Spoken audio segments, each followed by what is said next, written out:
Tema 2. Los glúcidos.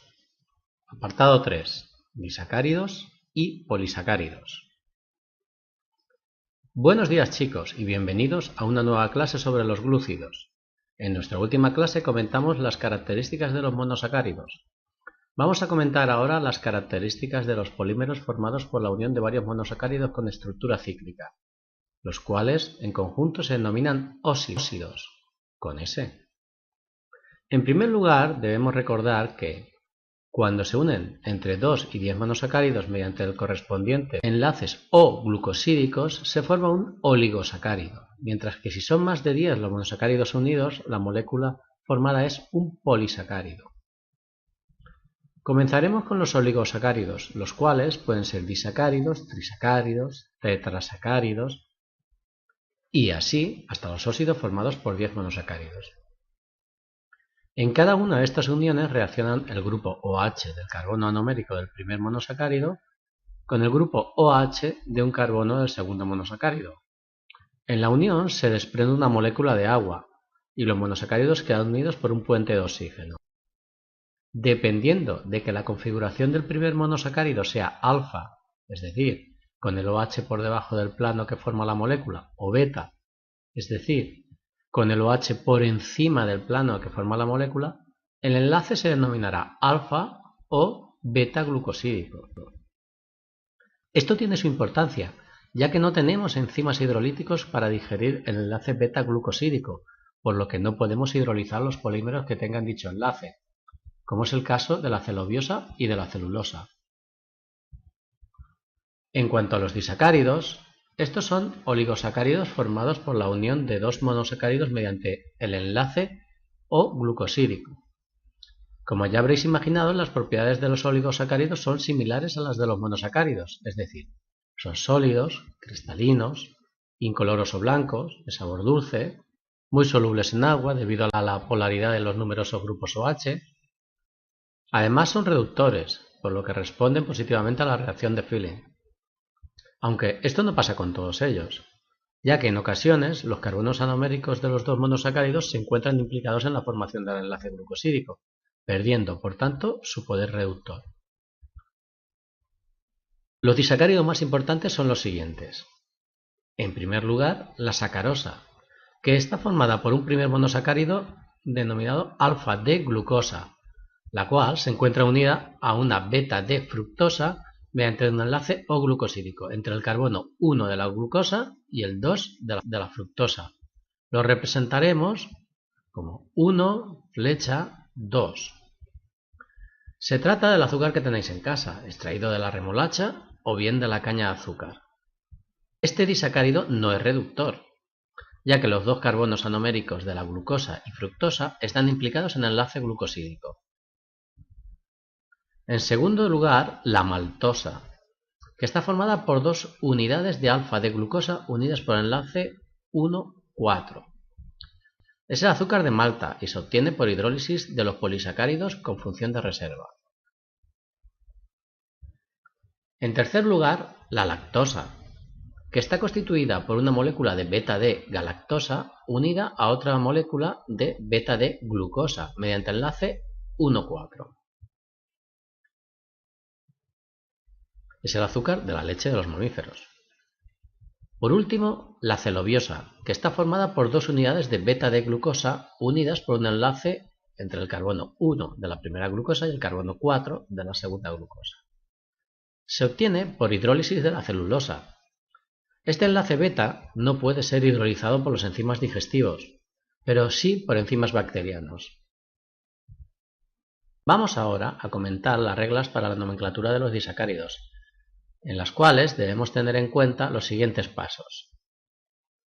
Primero, nombraremos al primer monosacárido indicando su nombre completo, incluido si sus formas son D o L, alfa o beta. Y a este nombre debemos añadir el sufijo osil, ya que hemos de considerar el primer monosacárido como un radical que actúa en una reacción de formación de un óxido. Un radical de una osa, monosacárido, es un osil.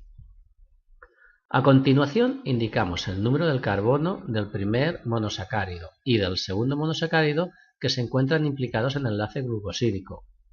Ambos números los separamos por una flecha. Y, por último, nombramos el segundo monosacárido, indicando también, en este caso, si las formas son D o L, alfa o beta. Y a este nombre debemos añadir el sufijo ósido, con S otra vez. Así, por ejemplo, podríamos nombrar la maltosa como el alfa de glucopiranosil 1, flecha 4, alfa de glucopiranósido. Probad vosotros a nombrar el resto de los disacáridos comentados.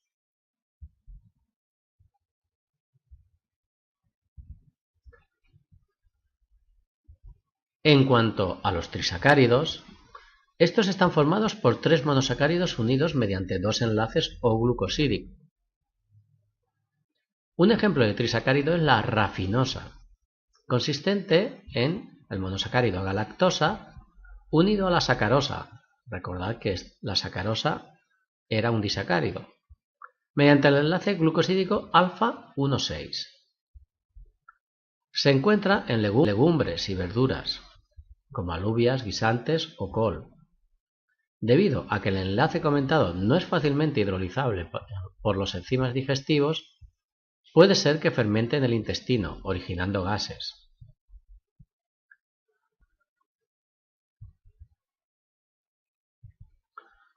Otros oligosacáridos, importantes por su función como receptores celulares, actúan unidos a lípidos y proteínas de membrana y tienen función de señales de reconocimiento celular. Polisacáridos. Hablemos ahora de los polisacáridos, polímeros de más de 10, normalmente miles, monosacáridos, unidos por enlace O-glucosídico, dando lugar a macromoléculas de elevado peso molecular, con forma de cadenas, en algunos casos ramificadas y en otros lineales. En cuanto a sus propiedades, no cristalizan, ni son dulces, ni forman disoluciones verdaderas en agua, tan solo dispersiones coloidales en algunos casos, ni poseen carácter reductor.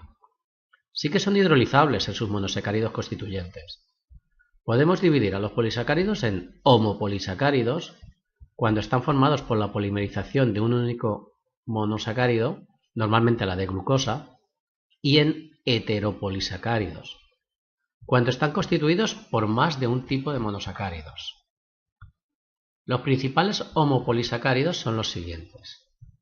El almidón es un polisacárido con función de reserva energética en los vegetales.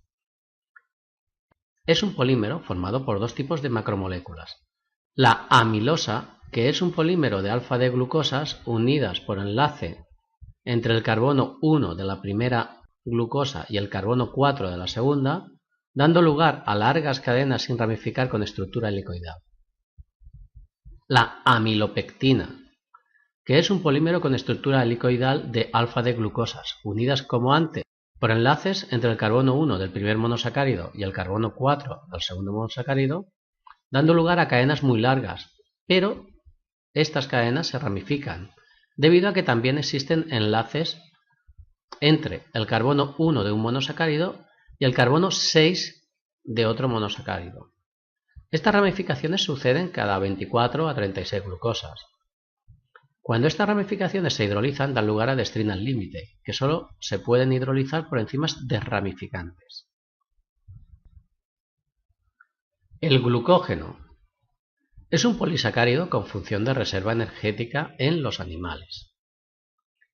Es una macromolécula formada por la polimerización de alfa-D glucosas, unidas por enlaces glucosídicos entre el carbono 1 de la primera glucosa y el carbono 4 de la segunda, dando lugar a largas cadenas que se ramifican debido a enlaces entre el carbono 1 y el carbono 6 cada 8 o 12 glucosas.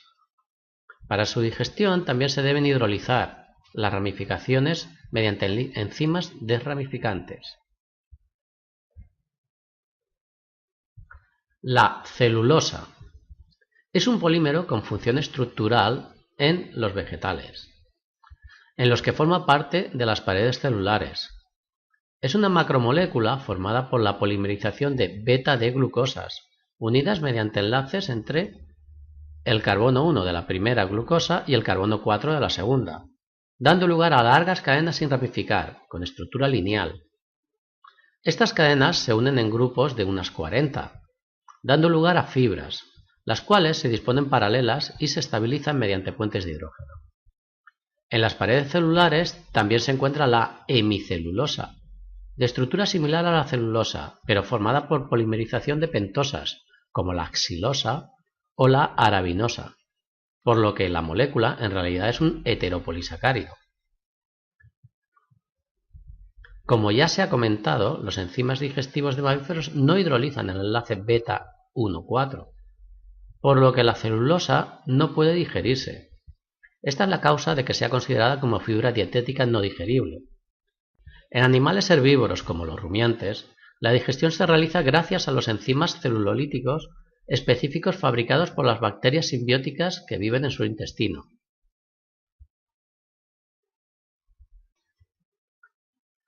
Por otra parte, algunos de los heteropolisacáridos que se pueden destacar, además de la hemicelulosa ya comentada, son el agar, formado por D y L-galactosa. Está sintetizado por algas marinas y se utiliza en la industria alimentaria y en bioquímica como espesante.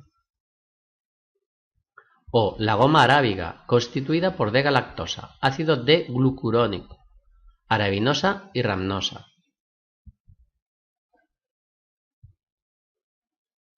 En cuanto a los heterósidos, estos son macromoléculas formadas por una parte glucídica, polisacárido, y una parte no glucídica, denominada aglucona. Entre los heterósidos podemos destacar el peptidoglucano, que es el constituyente principal de la pared celular bacteriana. La forma más frecuente se denomina mureína.